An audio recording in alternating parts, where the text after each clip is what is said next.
E aí, pessoal, seja muito bem-vindo a mais um vídeo do nosso canal, né? Estamos aqui mais uma vez para poder trazer alguns destaques da semana. Tô com meu amigo Fred. Como foi sua semana, Fred? E como é que você está? E aí, Clebemar, beleza? E aí, pessoal, como é que estamos? Bom, a semana foi tranquila, assim, né?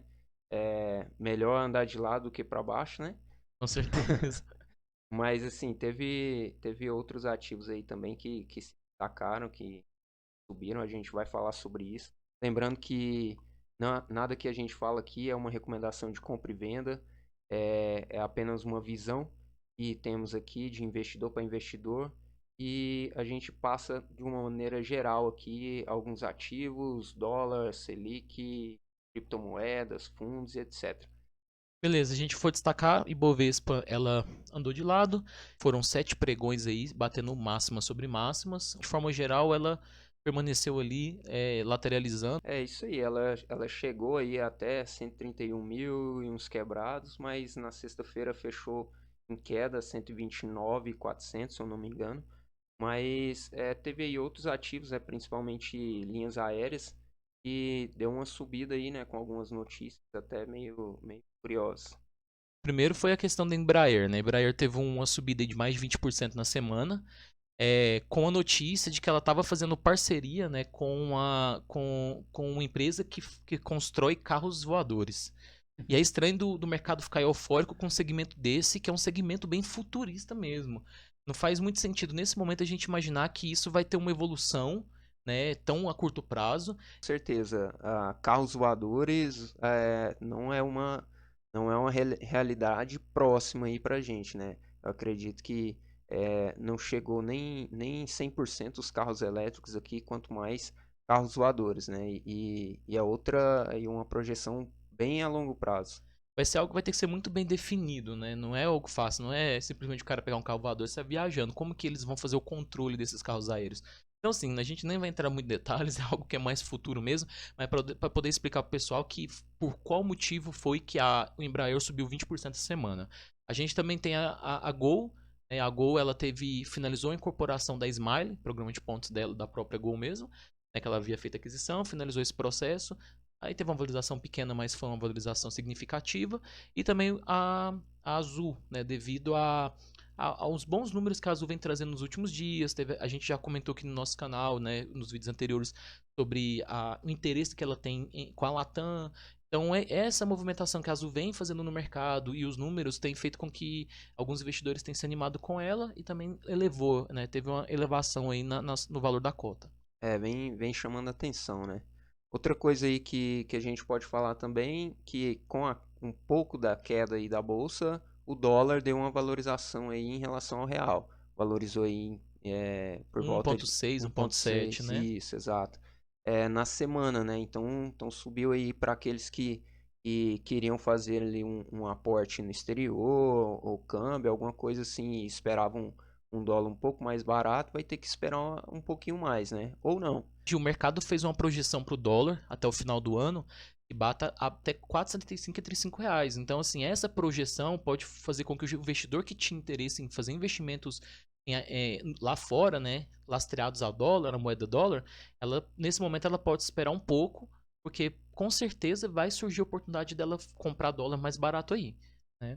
Com certeza. E até já adiantando aqui para vocês, a gente vai fazer um material aí para falar sobre diversificação, tanto no exterior quanto criptomoedas, investimentos em dólar e por aí vai. Sobre as projeções, a gente também destaca também que o mercado também fez uma projeção, ela mudou a projeção em si, né? A gente já até comentou aqui também que o mercado havia feito uma projeção né, da Selic até o final do ano aí na casa dos 5%, né?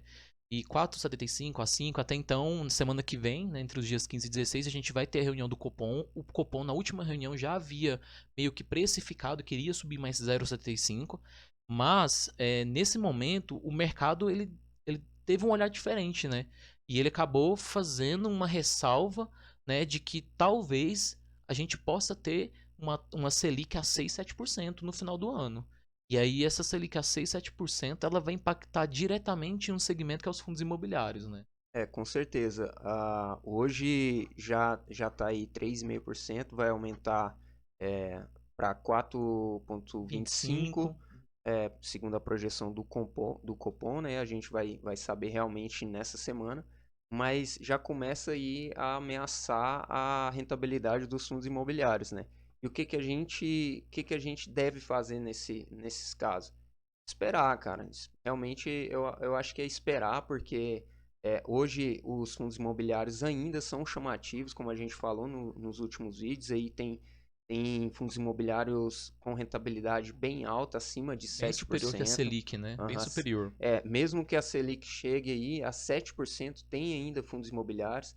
E assim, nos últimos 2 anos, os investidores têm olhado com bons olhos os fundos imobiliários. Cabe aí a gente esperar, avaliar, verificar quais fundos imobiliários você tem na carteira e fazer realmente o rebalanceamento aí de acordo com o que você espera e de acordo com o que o mercado vai oferecer, né? É claro que assim, a gente está falando de uma projeção, mas projeção não é realidade. Mas a gente tem que, nesse momento agora, ter calma, né? Ter calma por quê?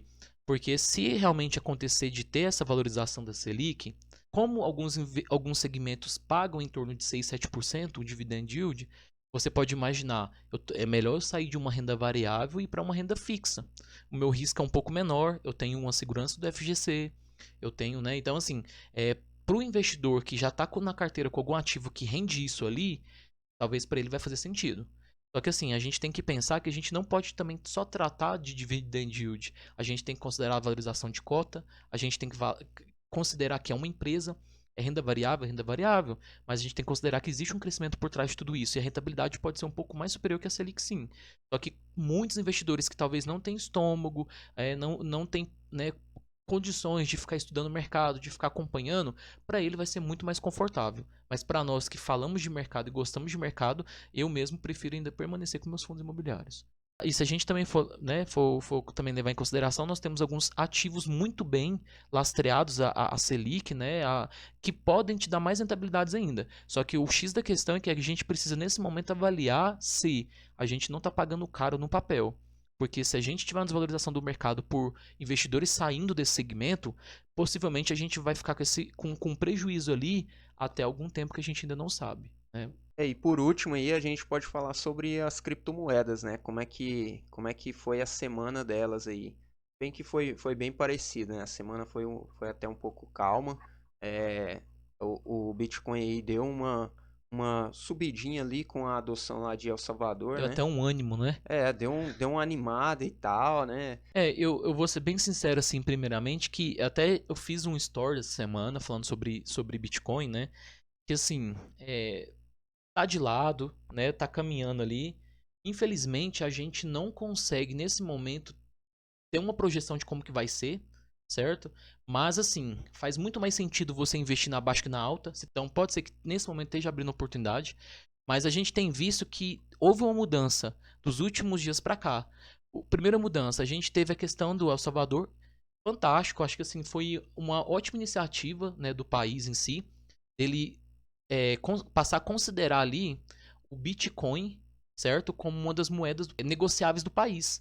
Fantástico, acho que para nós investidores isso é fantástico. Já a gente mencionou a questão do Anonymous, fez uma ameaça ali, depois falaram que não foi, mas a gente não sabe qual que é o fato real, mas essa ameaça que eles fizeram teve um pouco de resultado. Realmente a gente não sabe, né, se foi verdade mesmo. Uma das contas lá no Twitter do Anonymous negou a ameaça contra o Elon Musk, mas parece que Surtiu surtiu um efeito. efeito. Realmente já tem aí uma semana que o Elon Musk não posta nada sobre criptomoedas, né? Aí a gente não sabe, surgiu aí também outra coisa que aí a SEC, né, deu um chega pra lá também no Elon Musk, né? Parece que ele não pode twittar sobre alguns assuntos lá Fez umas específicos. proibições, né? Exatamente. Daí ele não falou mais nada. Ele não falou mais nada aí essa semana e o Bitcoin manteve da mesma forma que estava na semana passada aí. A gente pode ver que talvez, assim, talvez a gente estava até imaginando que o que ele estava falando estava impactando diretamente nas criptomoedas, mas às vezes não, às vezes foi um movimento de mercado mesmo, né? A gente só vai entender daqui a alguns dias.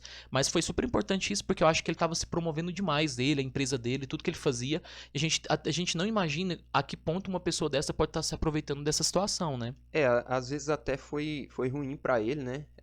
Foi criado aí o Conselho de Mineração de Bitcoin, e ele ficou de fora. Por mais que ele participou da reunião na semana passada lá e tal, para realmente lançar o conselho, ele ficou de fora.